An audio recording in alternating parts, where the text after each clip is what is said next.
All right, welcome, friends. Happy Wednesday night, and welcome to our 2008 2025 17th annual, pretty close to annual, Ellen Diesenhoff Educational Scholar in Residence Program, sponsored by the Diesenhoff Endowment Fund. And tonight, this year is the first year since Marty's passing that we are marking this event. So the Ellen and Marty Diesenhoff Scholar in Residence.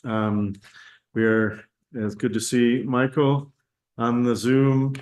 Michael, welcome. And also friends, Rebecca and Mike and Sandy. And there's Michael. Good to see you. Thank you for joining us. Oh, it's my honor. Thank you so much. And today, in addition to sort of being a day to especially honor the memory and legacy of Marty and Ellen and all their contributions to the Jewish world, and particularly to Beth Evergreen, and to those in the room who felt blessed by their leadership and presence. So we're also marking the Beth Evergreen's 50th anniversary this year. So the Jubilee year.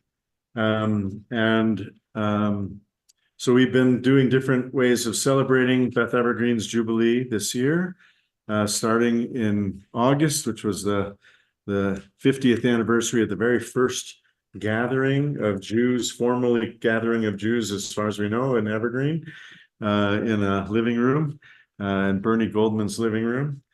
And, you know, look how far we've come, right? Just a way of honoring and celebrating how much has changed in 50 years. And so earlier this summer, I guess, I heard Rabbi Grunwald, who is our esteemed scholar in residence and a dear friend, speaking at the congregation he was serving at the time, Hebrew Educational Alliance, which is the largest conservative synagogue in the Denver area. And he'd been the senior rabbi there for 2 years. 2 years. And before that, 7 or I was 14 years associate rabbi and 14. 2 years as the. So 16 years at Beth at HEA. Yeah. So I thought, oh, we have to have, you know, him come talk about Jubilee at Beth Evergreen, given that it's our Jubilee year. So in addition to being a well-recognized teacher and mensch, you know, a community leader, Rabbi Grunwald has, I think, a special insight about the power of ritual to help guide us through transitions, both joyous ones like a 50th birthday celebration and difficult ones like the death of a family member or a child. So the particular insights that he brings. So I asked him to come and talk to us and help us think about other ways that can enrich our transition as a congregation. And this extends beyond Beth Evergreen because this is the 150th anniversary of Evergreen. So we might be able to take some of these Jubilee secrets into the broader community as well. In this coming year, we're planning with the Chamber of Commerce a tour of sacred spaces in Evergreen in honor of Evergreen's 150th or third Jubilee, right? So the hope is that this both enriches us personally, right? Recent 50th birthday. I just did a Jubilee 5 years ago. So personally, some of you may be turning 100 this year. I don't know. Maybe it's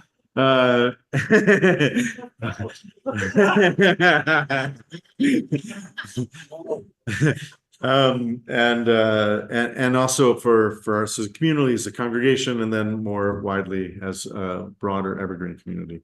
So without further ado, I'll turn it over to Rabbi Saloman Grunwald. Thank you, Rabbi Jamie. And I want to thank the Diesenhoff family and those joining us for sponsoring this Scholar in Residence visit and weekend. As Rabbi Jamie wasn't in the room earlier, and some of you were at dinner, some of you were not. Earlier, I shared a little bit, and I won't repeat the whole story, but as Rabbi Jamie said, I turned 50 in May. And then shortly after that, I decided to leave my position at HEA after 16 years. And it was a hard decision to make. It was the right thing to do, and it was the right thing for my family and for me. And yet it was really painful and an abrupt end to my tenure there. And then it was shortly after that we got together for dinner. We happened to be in the mountains around the same time, just when I had just made that decision in July, and like that weekend. And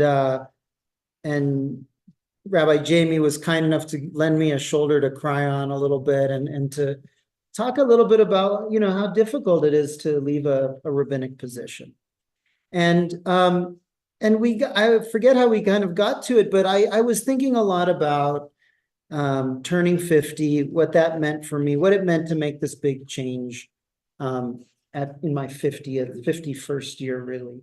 And because that number has a resonance in our tradition that's very important. And for me, the metaphor or the idea of Yovel, of Jubilee, of being in my, of celebrating 50 years was the opportunity to start a new chapter.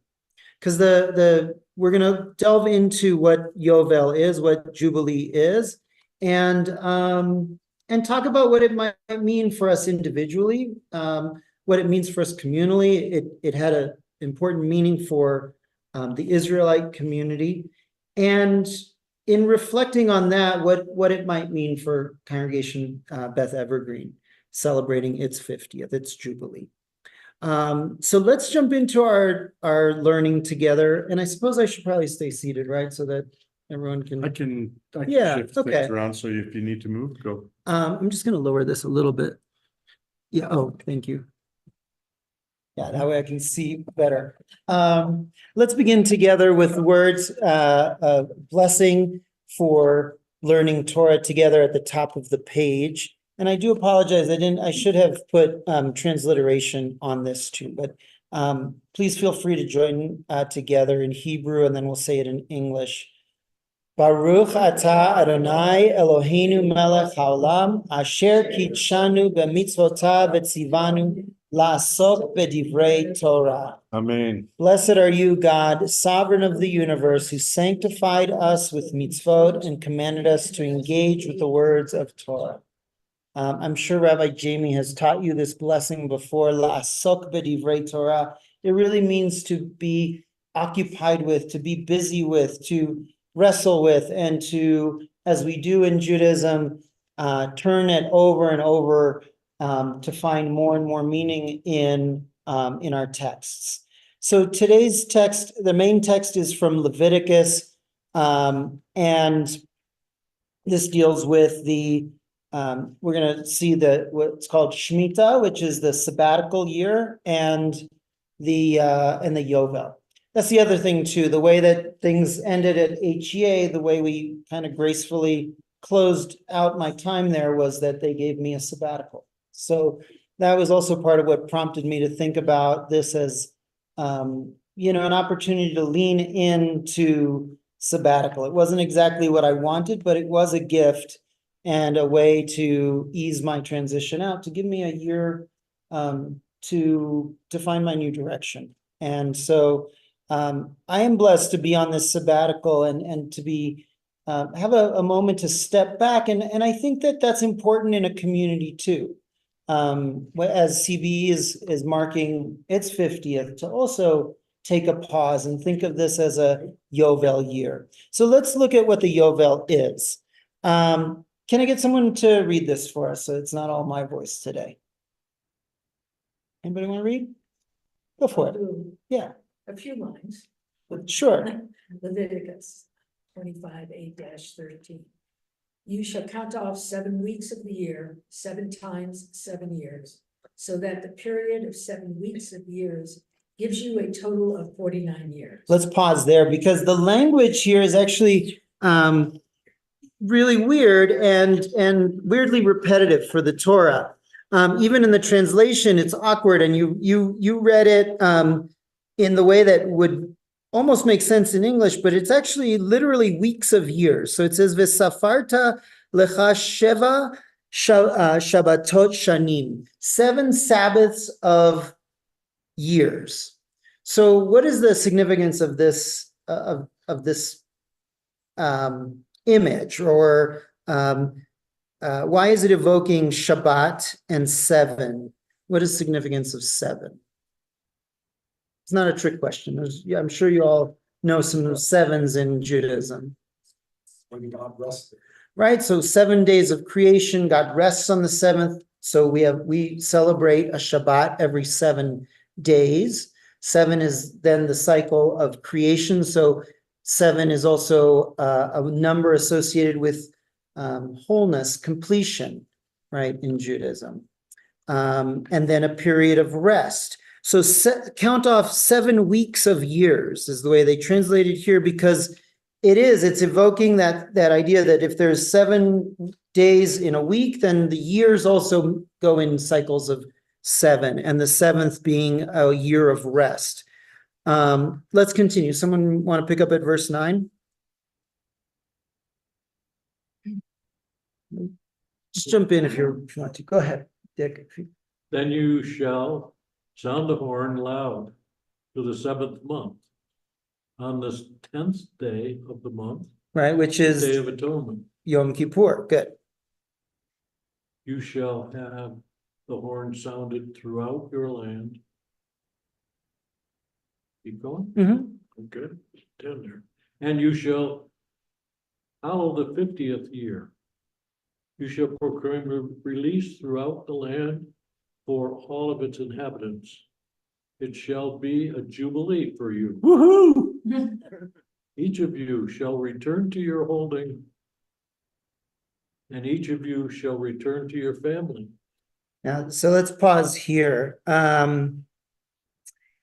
It goes on, we won't read the rest, but it reiterates that like the sabbatical year, it's also a time of letting the land lie fallow. Other aspects of sabbatical years is that debts were released.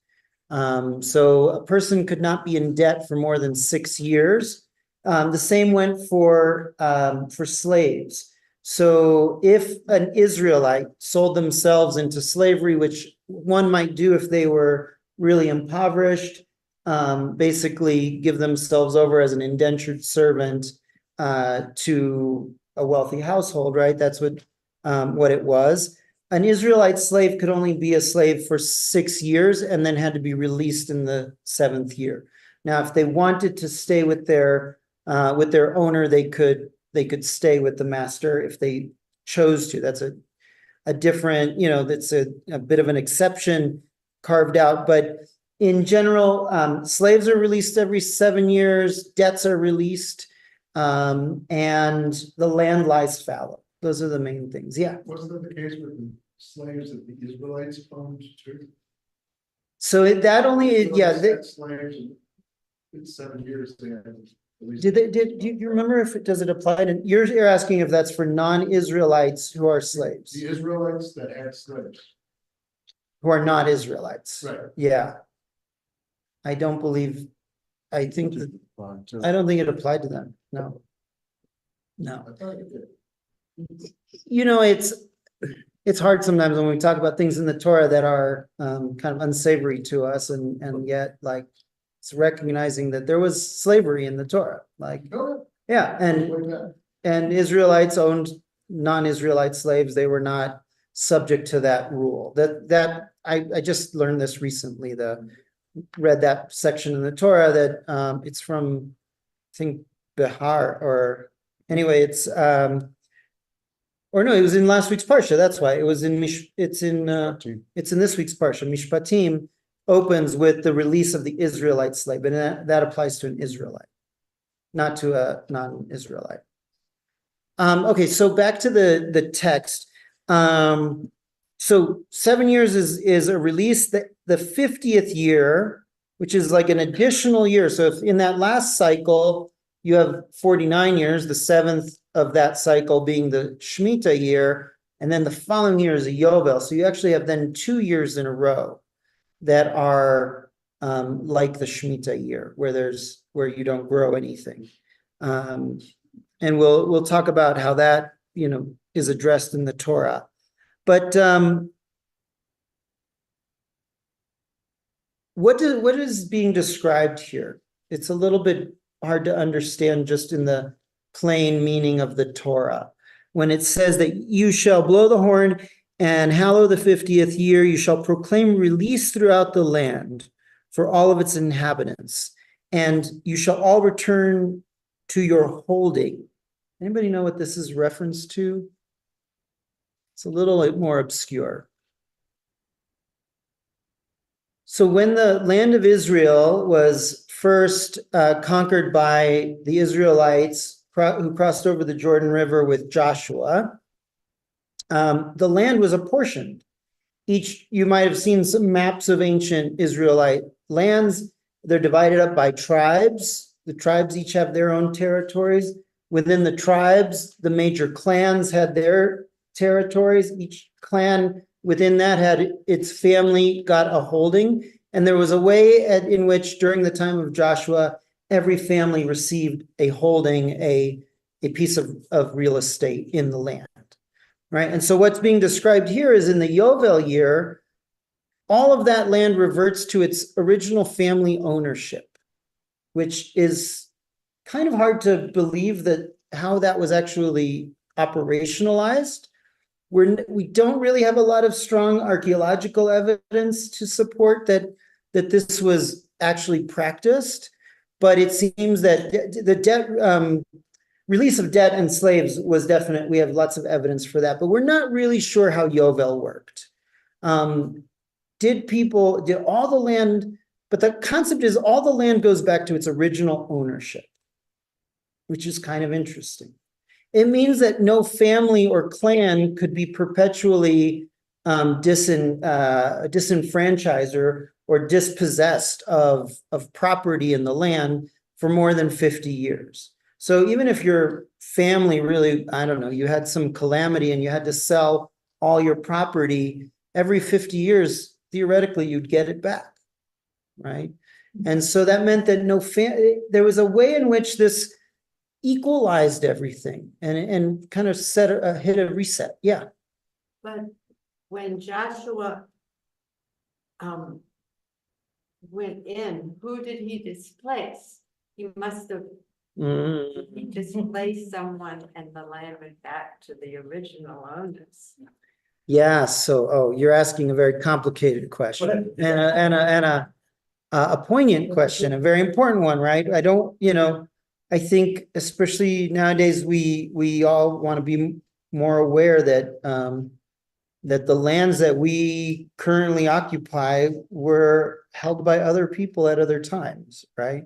And that was true for the land of Israel. And it wasn't a peaceful conquest of the land either. Joshua went to war for years, and the Israelites conquered the land over a period of time. So he didn't just blow his trumpet and the walls came tumbling down. No, I mean some of the people they displaced, some people they totally wiped out. Now the conceit of the Torah is that this was promised to the Israelites, and so it's theirs by divine right. But that also is very complicated to say in the 21st century, right? Yeah, go ahead. Maybe part of the corrective that I've seen this is the idea of the land reverting to the apportionment of the divine every 50 years basically prevents anyone from owning land. That all you do is get a 50-year lease. That's the most you can have. So there's so from the Psalms, right, the land and all that's in it belongs to the divine. We don't own land. And that is a very indigenous concept, right? Right, that we are stewards of the land and not owners. We don't own the land. And I think it also depends on where you look in the Torah, because the book of Deuteronomy has a very different theology from this. The book of Deuteronomy is very clear that our ownership of the land is conditional, right? We all like to quote the Parashat Shoftim that says, Tzedek, Tzedek tirdof, right? Justice, justice shall you pursue. But that's just the beginning of the sentence. It says, justice, justice shall you pursue, or just justice you shall pursue, that you may dwell and inhabit the land that I'm giving you. It's conditional language. It is saying you only have the right to this land insofar as you administer it justly. That's what that verse really says. And throughout the book of Deuteronomy, this, which is a much later book in terms of biblical history, is very clear that our ownership of the land is premised on establishing a just society on that land, and that we lose our claim on the land if we don't practice justice. So maybe that's also a corrective to the more conquering attitude of some parts of the Torah. But what are some of the values? Like if we take this practice of Yovel at face value, what are some of the values or ideas that seem that are behind this? Yeah. It's more of a question, sorry, based on Susan's. Mm-hmm. So if the land goes back to its original owner and people had the land for 50 years, and back in these days, even making it to 50, and you're pretty elderly, and you could theoretically be a little older. So it makes me think about what was the value for elders at the time. Because if you're being kicked off your land, it's a concern. Your concern is that if somebody they had tenure on the land, and then they lived on the land for 50 years. Back in these days, you were elderly. You even made it to that age. So I wonder if that is somewhere and taken into consideration in the discussion of the themes of Jubilee. I don't know. I mean, Well, it would be, it'd be the family that would own the land, not a particular person. right, it would go back to the Describing a family. tribe and the clan and wasn't this individual person necessarily. So that 40-year-old might have had children, and the children might be 20 at that point in time, or 15, and they'd come back and get their land. That belonged to their family. Is the way I would read that, not as opposed to a specific person.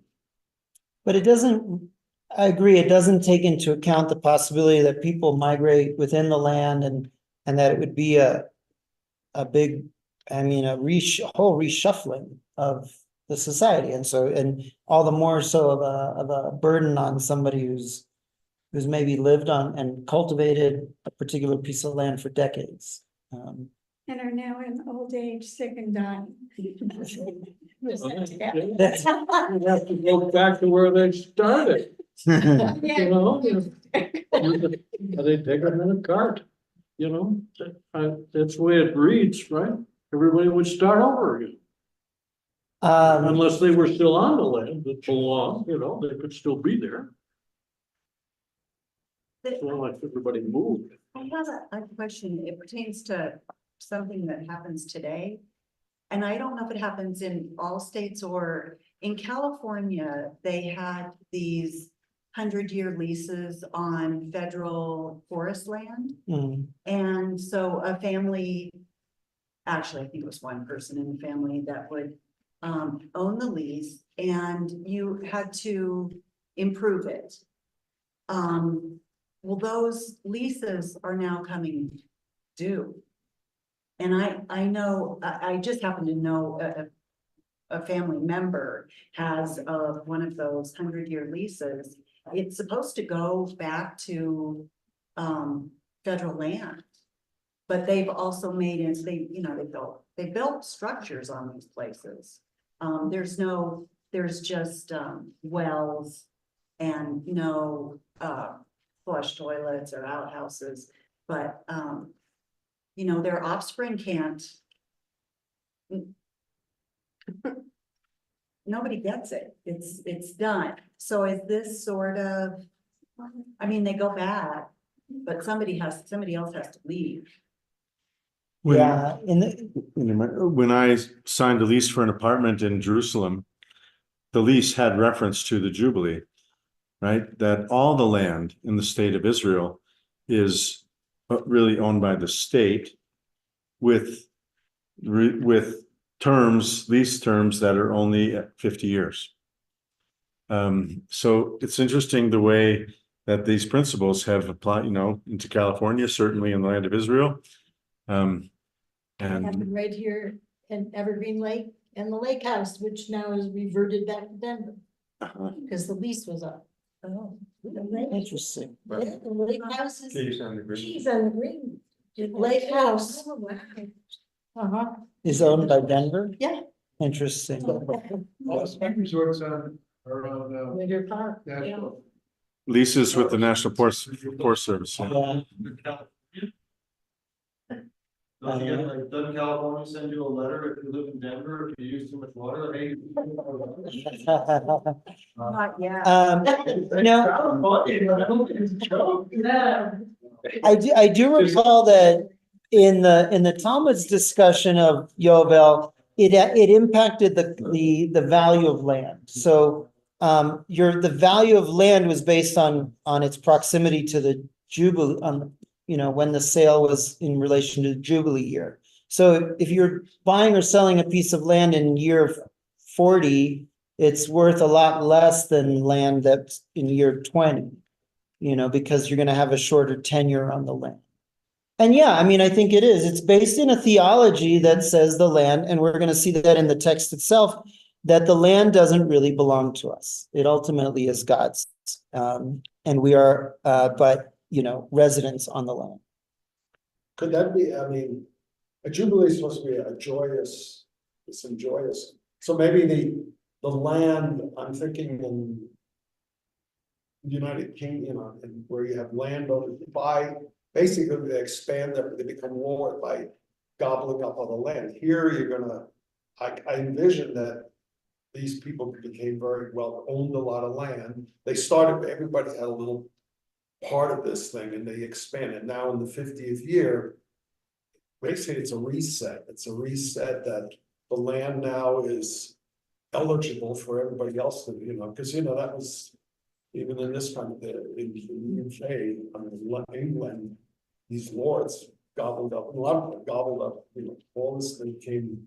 That's right. Lords and the poor people were just never could get that's why people came to this country.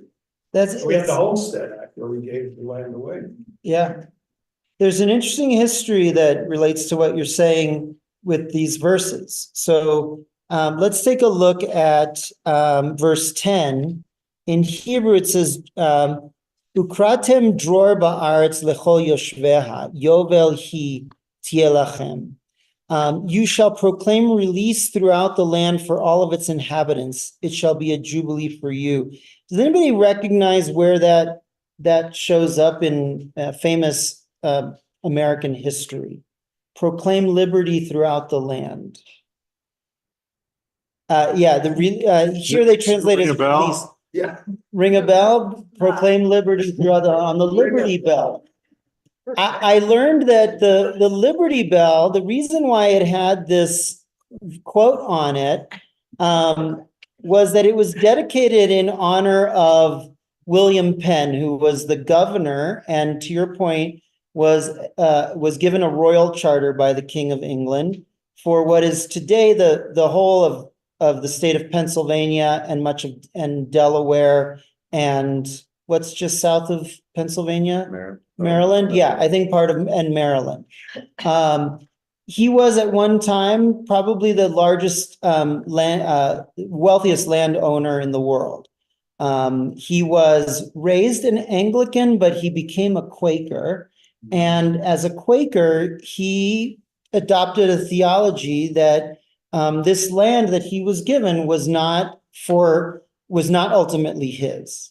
And after the revolution, he gave over his charter to the Commonwealth of Pennsylvania and the reason it's called a Commonwealth is that it was established for the common good of the people of Pennsylvania. And in his giving over of the land, he wrote, I didn't bring the quote with me, but he basically said, this was given to me I did nothing to earn this land. It was a gift from God ultimately. And so I give it back to the people, right? And it's a lovely story of he essentially declared a jubilee, returning the land to the people instead of to private ownership. And that's why they put the quote on the bell in his honor.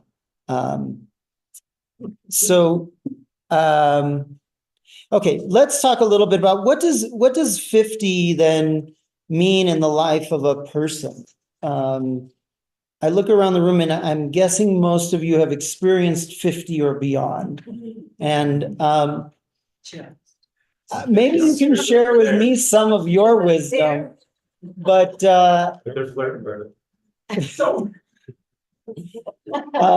think in Pirkei Avot it says that 50 is the age of seva, of wisdom, of white hair, but it means being an elder.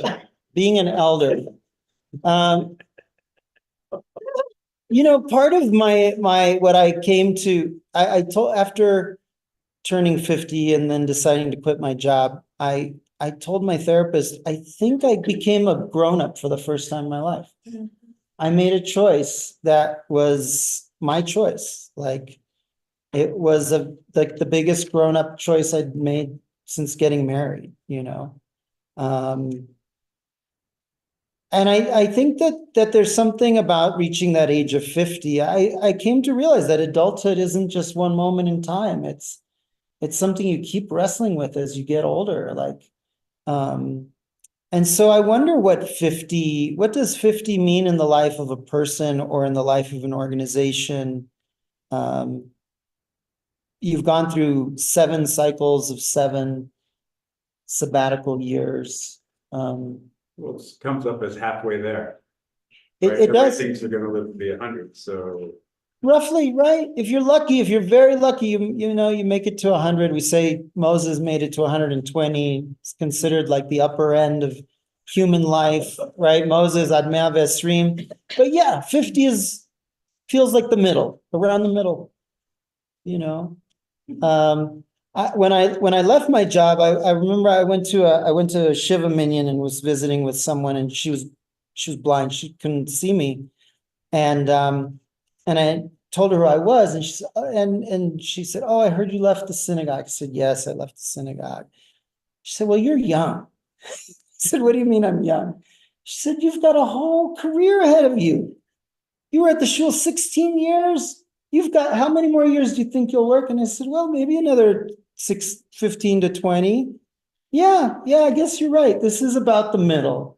It's not the end of my career. This is maybe another chapter, at least. And if you're going by 7s, maybe I've got 2 or 3 chapters left, in my rabbinic life. So that was really helpful to hear that this was not an end, but the middle. I would say it's also at 50, you have achieved mastery. Yeah. And you know how long it took to get there, all the wisdom you have accumulated on the way. It can make total sense to then say, how do I now take that confidence and knowledge and experience that I have and turn that into something really special for the next maybe 20 years Yeah. or more. And for the next generations too. I think reaching 50, my kids are teenagers now, and then and an interesting phenomenon started to happen to me in the last several years. All of my physicians are younger than I am. Like, and I'm like, realize that, and I work with younger people, and I realize I'm a mentor to people. And my kids look up to me as a source of wisdom and guidance. And there's something really beautiful and wonderful about middle age too. That you've gained some wisdom and you've been around the block now a few times, and maybe a little bit more confident, hopefully. Yeah. There's a comment in the chat. Oh, thank you. Oh. I'm extravagant. We should get you the name of that. So Michael says 50 is just shy of 2 generations, a true turnover and passing of property, power, tradition, etc. Yeah, so it's a kind of resetting and going back to the beginning. That's where I want to then transition us to thinking about the life of Congregation Beth Evergreen, turning 50. At dinner, I got to sit with many of you and hear some stories of the early days. I think you guys are maybe the longest term members here. Some of you have been here more, like you've been here like 79. since the early years of the congregation. What were those early years like? If you They could were share. Just rich, because in terms of feelings and emotions, because we were such a small group that, we all connected with each other for the most part. And we met in people's homes. And And just make sure you speak up for the people. teachers came from within the congregation, so to speak. Torah portions, half Torah portions, prayers, and so forth. Actually, our daughter was the first bat mitzvah in the congregation, Yes. and it was held in a tent at the top of our driveway. And Joanne would teach the kids, and in exchange, they would have to help her weeding gardens and doing other things. That was the payback for learning. Right. Organizations have a life cycle, and that early phase is everyone rolls up their sleeve, everybody, pitches in, it's grassroots, you didn't have a building, you want to add something? No, just that we might have to repeat some things folks said because Oh, okay, yeah. So to repeat that, you were saying that in the early years, it was the members who brought the learning, the members who did the prayer leadership, Yes. In people's homes, very famous, very kind of do it yourself. And I understand that Beth Evergreen started out of a chavurah.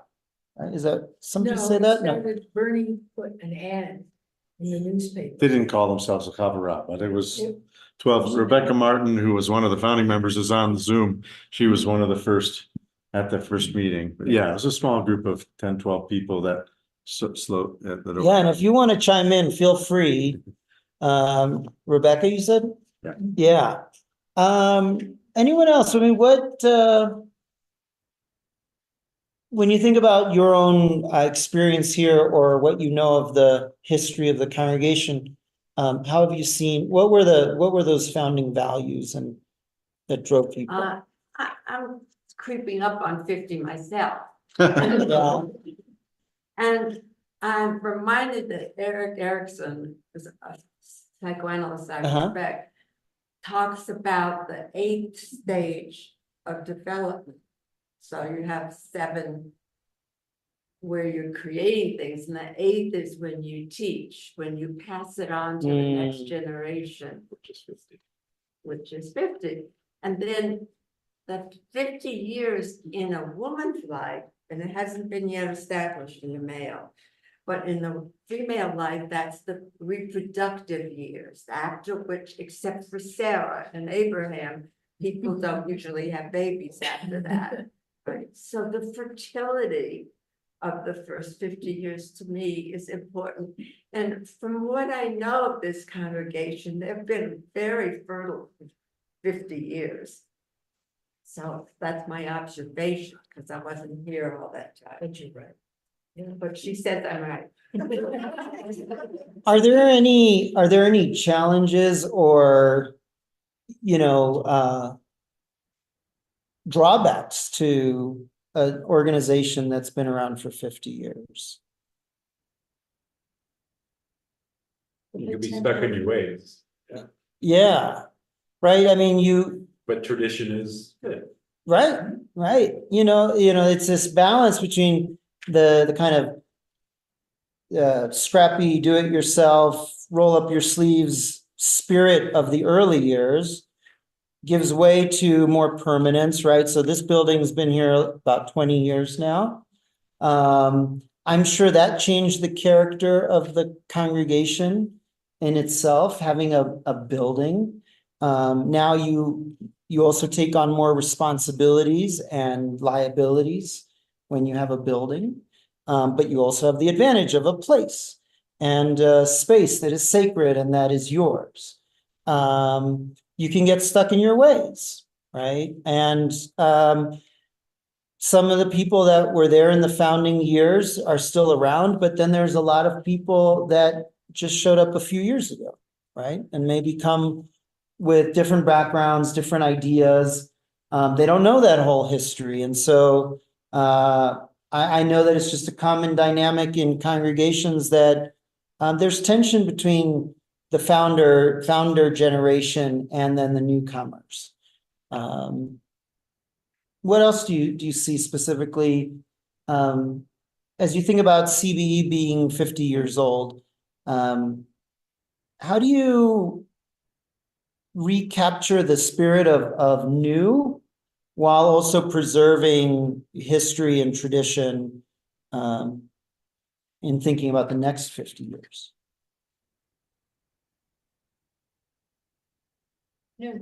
I'm trying to put this into words, but okay, people come, people go. In order to maintain the congregation, you've got to figure out what you have to do in order to attract other people to maintain that critical mass that's necessary to the organization. And one of the things that Rabbi Jamie did is the Friday night, the Shabbat service, the musical services.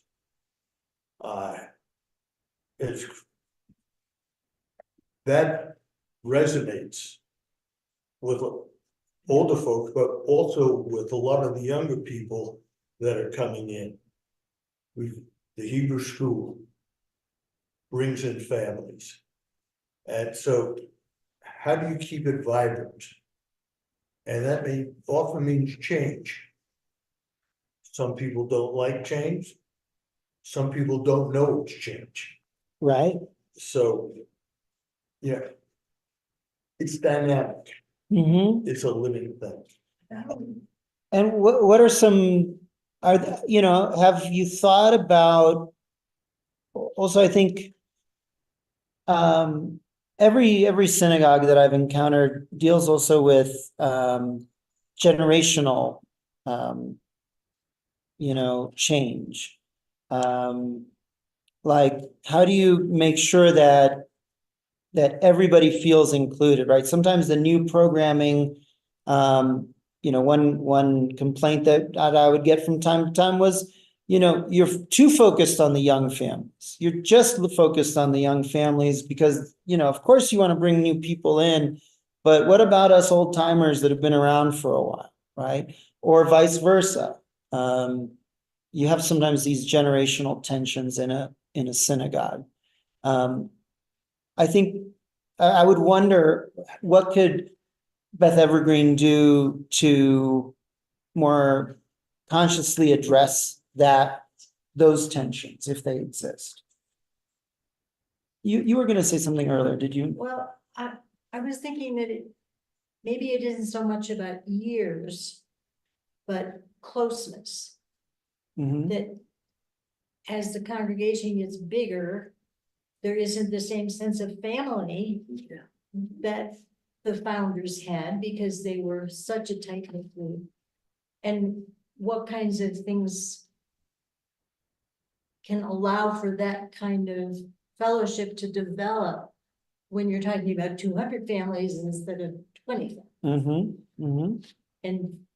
And I think one of the attempts has been to create different Hamarot so that there'd be special interest areas that would draw people in it. I mean, I don't know how many of them are actually functioning, but I know that's been an attempt. Yeah, to create smaller groups within the bigger.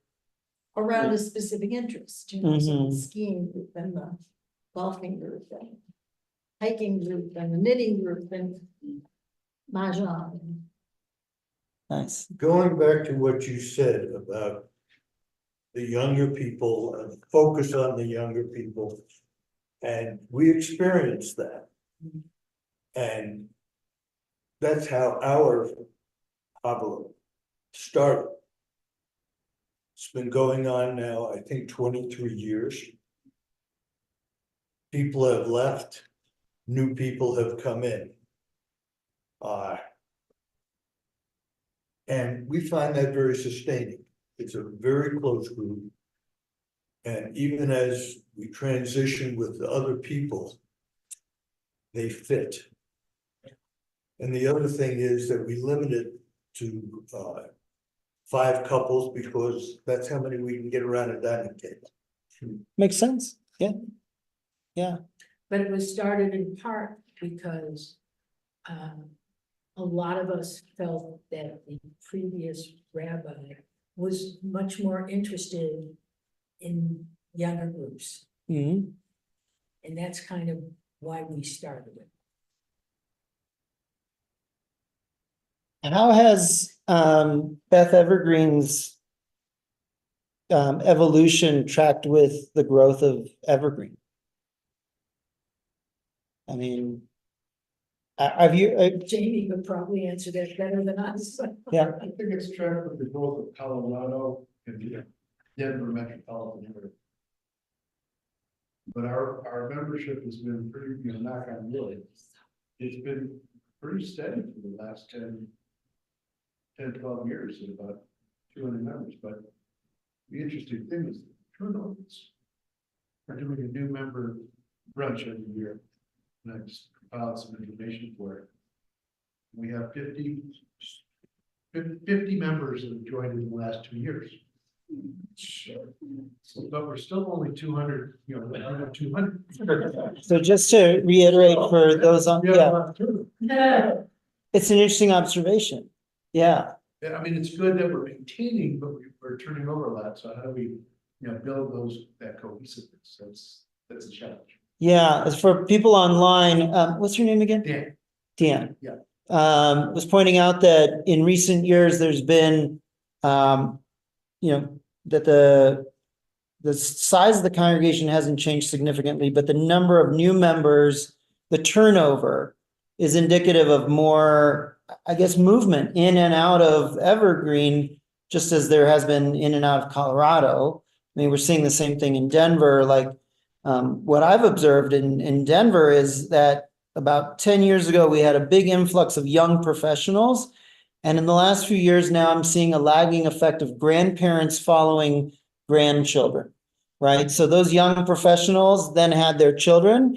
And then what we were seeing, at least at HEA, was a bunch of retired people and older people who were following kids and grandkids to Denver. So you get these like demographic changes. And I don't know what the general population is like here in Evergreen, but I imagine you also like probably tracks with the population here, just more turnover. It's interesting just to bring it back to this text about every 50 years you have to go back to your family holding, is a commentary on the transience of modern American life, right? How many people are living where they grew up, or much less where their grandparents grew up, right? That if we're, so mobile, and this is sort of maybe foreseeing that as a potential challenge. I mean, obviously, it's with the state of Israel being about the size of New Jersey or whatever, so it's a lot easier to go home. It's a 25-minute train ride, but yeah, there's something I think in this Jubilee, concept about retaining a organic connection to a rootedness in the land. And just to bring in a little Kabbalah, because I can't resist it, so the gematria of 50 is the letter Nun, associated with Noah and finding dry land and finding a plot and planting a vineyard, and the beginning of transition from a nomadic society to an agrarian society. And the Hebrew word for earth, Adamah, is the gematria of 50. So something about connectedness, rootedness to the land. That's partly this, I think in Evergreen, so much, maybe unlike some other places like the Sun Belt where people are moving to, a lot of people move to Evergreen, I certainly among them, because of something about the Rocky Mountains or something about this geography in Evergreen that is appealing, and there's a connection to the land, right? The hiking and the beauty of the contours of the mountains here. A lot of places you can't tell what the original geography was, right? There's so much building. So I'm, in terms of thinking about how to, in Evergreen, to mark the Jubilee, something about, that's why part of the initiative, right, to build the open sky amphitheater, right, and the wisdom of the architects and the congregants who helped design this building of so many windows in the sanctuary that you bring the outside in, right? That is I think a piece of the wisdom of the Jubilee that had been captured knowingly or not by the congregation here, that certainly could be part of reinforced, jubilated in terms of our 50th year celebration. Just wanted to say something that I think really what is also very important that you have done, Rabbi, because of your connections with the other religions in our Evergreen. And we have a lot of interfaith couples and families, interracial, we have transgender, we accept and love everybody. And maybe that is also a way of coming back. Yeah. I don't know, I just feel yeah. such a warm feeling in this congregation. I don't know what those early days were like. What was what was his name again? Bernie Goldman.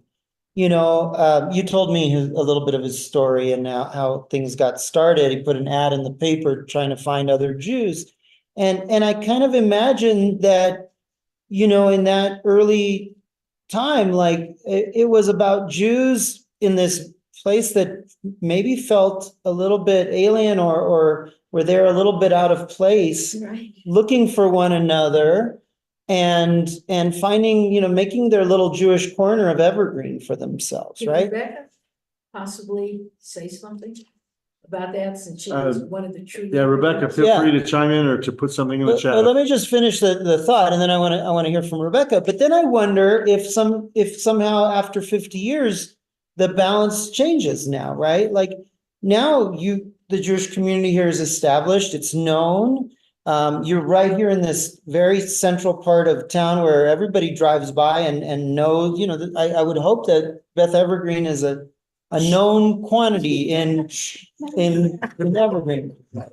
Well, whatever. I mean, you're here, right? You've established yourself. So now it's time not to turn inward like maybe the first generation wanted to, but to turn outward and to be more a part of the fabric of Evergreen as a town.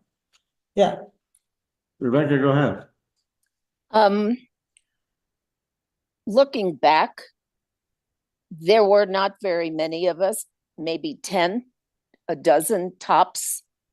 And it was a place where you could say Mazel Tov, and everybody knew what you meant. So there was a comfort in being yourself, because there were not a lot of Jews around and people didn't know what to do with us. And when I was living in Evergreen was the first time I ever heard the expression, well, I had to Jew it down. So it was a safe place. Let's put it that way. Mm-hmm. Yeah, I mean, it's not like people were burning crosses on our lawns or anything like that, but there was a comfort. yeah. I mean, I remember speaking of the Diesenhofs, right? That Ellen, in particular, saw it as sort of a mission to make sure that the grocery stores and the local bakery knew from challah and chamantaschen, and gave her recipe for challah and chamantaschen, which the Alpine pastry still uses, to the bakery, and really, part of that outreach that you're mentioning, that she took it as sort of a personal mission to grow a sense of comfort among the non-Jewish neighbors with these weird Jews who are moving into town and building a synagogue and building a community. Well, that was several years later. Yeah. The other thing was I used to go in from the time my older child was in preschool and do latkes and the Oh, sorry, I muted you accidentally. I was trying to pin you. Go ahead. I used to go into my kids' classes from the time they were in preschool and tell the Hanukkah story. And when they were little, I would take the latkes in. By the time they were in 5th and 6th grade, they would make them and teach them the dreidel game. So I guess that could be considered some outreach as well. You had your hand up earlier, yeah. Yeah. Luke. Oh, I was gonna share in the conversation of thinking about turnover. Another way of thinking about that within this 50 years, rather than it just being 50 years, it can be measured as how many people have been impacted by Congregation Beth Evergreen in these 50 years. And that's not 50, that's probably thousands of people. And I think that's really powerful. Yeah, thank you. So before we close, and what's our timing tonight? Yeah, another 10 minutes. Yeah, let's maybe for another 10 minutes or so, we can talk a little bit about what comes next. Let's turn the page over to page 2 and take a look at the continuation of the text a few verses later. And I think this brings in a bigger context or a context of values.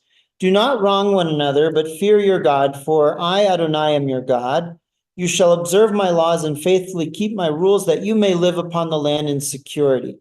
So interestingly, there is some conditional language here. That you observe the laws specifically of Shemitah and Yovel, that you may live in security. The land shall yield its fruit, and you shall eat your fill, and you shall live upon it in security. And should you ask, what are we to eat in the 7th year, if we may neither sow nor gather in our crops? I will ordain my blessing for you in the 6th year, so that it shall yield a crop sufficient for 3 years. When you sow in the 8th year, you will still be eating old grain of that crop. You will be eating the old until the 9th year, until its crops come in. But the land must not be sold beyond reclaim. For the land is mine. You are but strangers resident with me. Through the land that you hold, you must provide for the redemption of the land. Now, specifically what it's talking about is that you can't sell the land in such a way that it can't be reclaimed and brought back into, you know, this process of Yovel. But I think it's also speaking to our responsibilities as stewards of the land now, that there's a couple of things going on here. One is, I think, about trust and faith in God, that this cycle is, because it's a little scary. I mean, it means you have to leave your land fallow once every 7 years. And it's a logical question. What are we going to eat in the 7th year?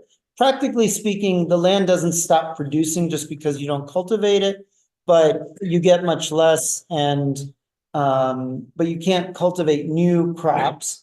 And the Torah says you have to have faith that there'll be a good year. You know, the 6th year will be a good year, and you'll save up during the fallow year, and even beyond. I guess what it brings to mind is the question that I want to end us with is about what comes next in this cycle of 50. So if Beth Evergreen is celebrating its 50th anniversary, then that means that you're really in your 51st year, which is the first year of the next cycle, right? So when you turn 50, they count differently, actually. So 50 means you've completed 50 years. You're really in your 51st year, and that means that you're in the beginning of the next cycle. So what do you see as what is the vision that you as members and leaders of the congregation have for the next chapter of Beth Evergreen's life? What do you think are the next challenges or the next opportunities?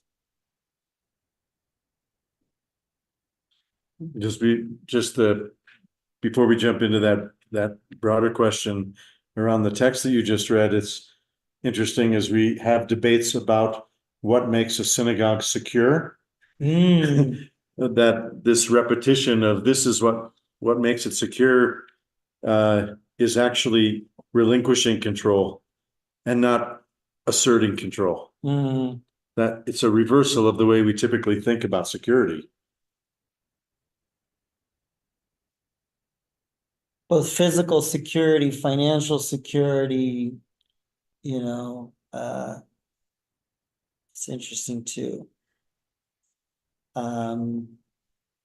As you all know, all synagogues have dealt with security issues in recent years. And one of the things that I always found frustrating is knowing that we were spending all of this money for something that is largely about perception, right? About the feeling of security more than the actuality of security. And as hard as it is to accept, to know that the chances of something terrible happening are actually very small, and that we're spending this money to make us feel secure when we should, by our own rights as Americans, feel secure in our houses of worship. Like we shouldn't. I resented every dollar we ever spent on security because it just felt like an offense to my right as a Jew to be safe in my home. That's neither here nor there. It just sets me off. Maybe it is somewhere. Yeah. As you talk about these fallow years, right, where you're living off what you've already gathered. Yeah. That's the security. And you're using that up, in this case, funds. Good Otherwise point. it's wheat, or bread or whatever. Nice. And you're using up what you've earned or put aside for these kinds of times. That's what you're prescribed to do. To prepare for planting again. Nice. So if you think about the future, I would think about the future. What happens after you've spent this? So you got it, so you're comfortable, yeah, now everybody feels safer. Ah, Now, then what? okay. What comes next? What are you gonna plant? Where are you gonna go? Yeah, I mean, how many bulletproof places can you do, you know? Once Right. that's done, it's done. But then what's next? I think what you're saying too is that it's an investment. You've invested in this infrastructure. Okay, so what's the next investment? Right, in the future of the congregation. That's right. What goes after we stop being afraid? I think it depends upon what the younger generations want. I mean, most of us here, the majority here are older. And it's the job and the right of the younger generations to decide what they want. Interesting point, right? And that's often how it works in the human life cycle too, right? We leave something to our children and grandchildren so that then they can invest those resources that we've accumulated in our lives for them. And same thing in a congregation. The older generation gives way to a younger generation, and they've done the work, and sometimes that can feel like that has some tensions in it. Like sometimes the younger folks don't understand what sacrifices we made for them, but that's what it's there for. It's for them. So I don't know, anybody else, as you think about the future of I think, Lois said, I think that's the biggest challenge. Is the next generation making CB what they want it to be here. what do you see are the challenges in that engaging that younger generation? And number one, when we first started, it was pretty focused in this evergreen mountain area. Now our congregants are all over Western Denver, in Denver and Aurora and other places. Morrison. Geographic. Yeah. And I think it's just, I think that, it was more of a social gathering, community center, things like that. And that's not hard to have when you're dispersed geographically. So I think that's the challenge, is getting the next generation to make this whatever they want to be. I imagine that they're also more diverse than the older generation, in many ways, right? Different kinds of family configurations, different, reasons why people are here, people from different backgrounds, Jewish or not Jewish, different racial backgrounds, right? More mixed families. And that's just the reality of Judaism in the 21st century. Well, I think that part was always, I described Beth Evergreen, mentioned that half our congregation probably is Jewish. They said, what are you talking about? But I think that's been always been, but it's more of the tight-knit groups, the higher road to, building that up. Interesting. So you feel like in that regard, Beth Evergreen's been a little bit ahead of the curve. Oh, I think so. Yeah, that's probably true. Yeah. Do you have any questions? Well, I just had a thought in terms of, this concept of a 50-year reboot. And right, like handing over to the next generation or building these sort of closer knit communities. And one of the things that I've experienced sort of being the first full-time rabbi at Beth Evergreen is the professionalization, right, of the Jewish communal life. I didn't grow up going to a synagogue with a rabbi. So I always thought that we can do it ourselves, but as you have it, I've been here almost 20 years now. Most of the people who come to Beth Evergreen have only experienced me leading services here. Which is why maybe a sabbatical is a really good idea. Like next winter, there'll be 4 or 5 months where I won't be here. So if there's going to be services, it's not going to be led by me, which might give the congregation a chance to reconnect with that, the stages that Rebecca and and the Friedlands are talking about, where it was led by congregants, where it didn't have to be perfect, right? And you just figure it out together. And, what you're doing is learning together. And not every service has to look like what I might do, right? So that feels partly when I think about the sabbatical, how it can be a benefit to the congregation, not just to the rabbi, right? That it's a mutual benefit Okay. in that sense. Well, I think you're making a good point that how might Beth Evergreen lean into that period instead of seeing it as a deficit, as like, oh, well, we don't have a rabbi right now. Our rabbi's out, on sabbatical. To see it as an opportunity for how might we lean into lay leadership? How might we, share in teaching and learning and preaching, and then how might that carry over when you come back from sabbatical? Like it might lead to a different vision of what leadership can look like in the community. Yeah, we just give Romy a call.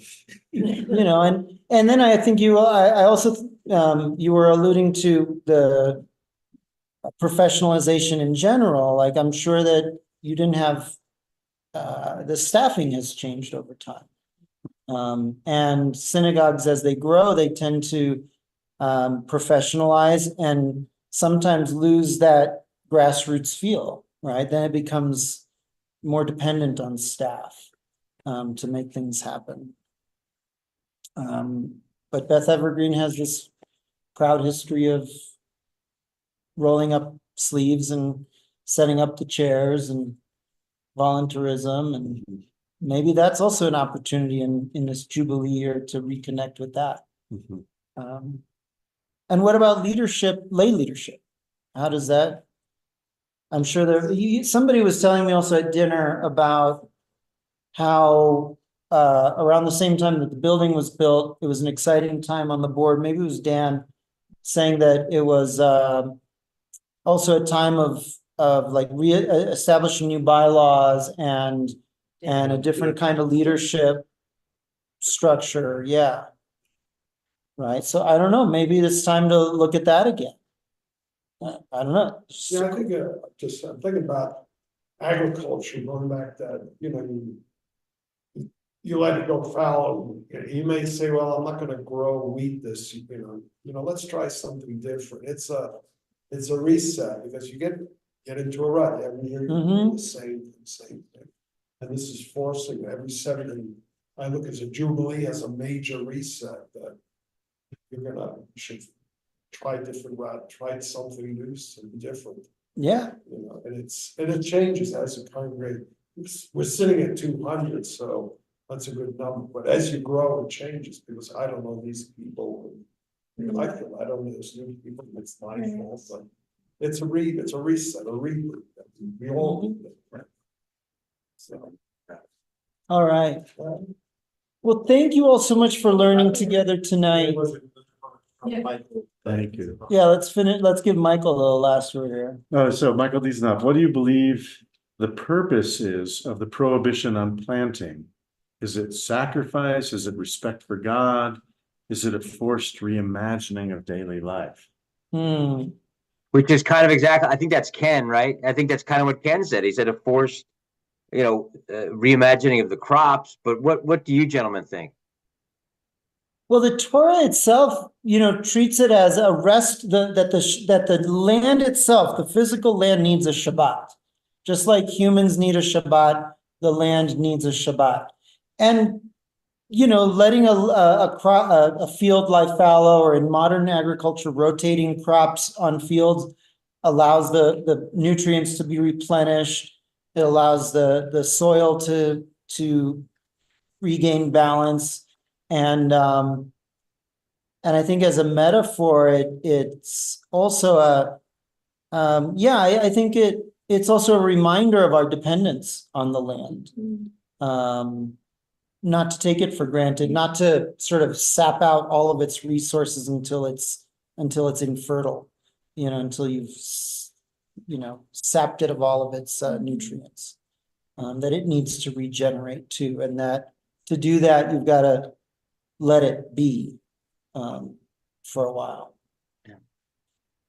Yeah, and for me, I think it's about helping us refrain from constantly treating our relationship to the land as utilitarian. Right? Like Martin Buber, sort of an I-it relationship. What can you give me? What can I derive from the land? How can it help me survive? How can it help me grow wealth and prosperity? So you take a Shabbat every 7 days, every 6 days, do a Shabbat to refrain from relating to the world as an I-it, as an object to be, used, right? As to be gained for your own gain, and appreciate it as is, and cultivate a sense of grace and receptivity and appreciation for what is. And so in terms of the land, doing that every 7 years, all the more every 7 by 7 years.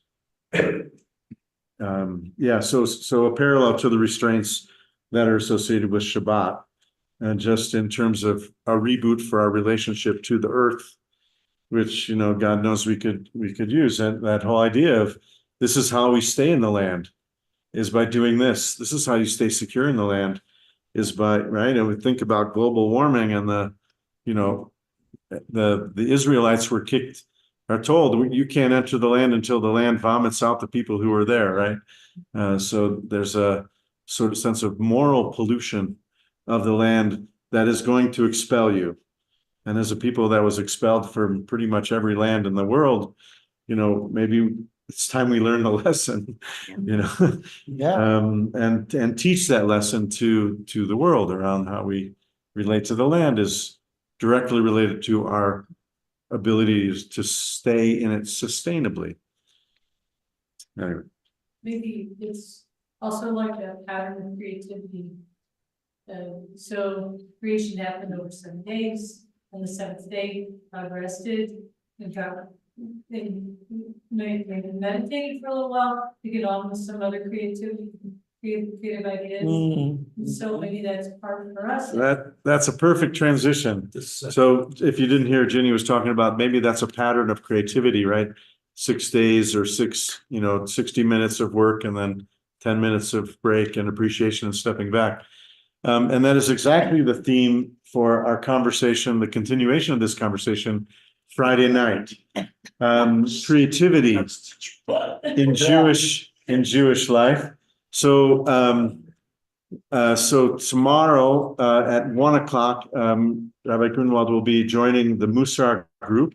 You can join that on Zoom as well at 1:00 Mountain Time, and we'll be talking about these continuing themes in with the Musar lens, and talking about humility, anava, and then on Friday night we'll have a service at 7:00, and we're doing a music service which will have all original music that was composed here at Beth Evergreen.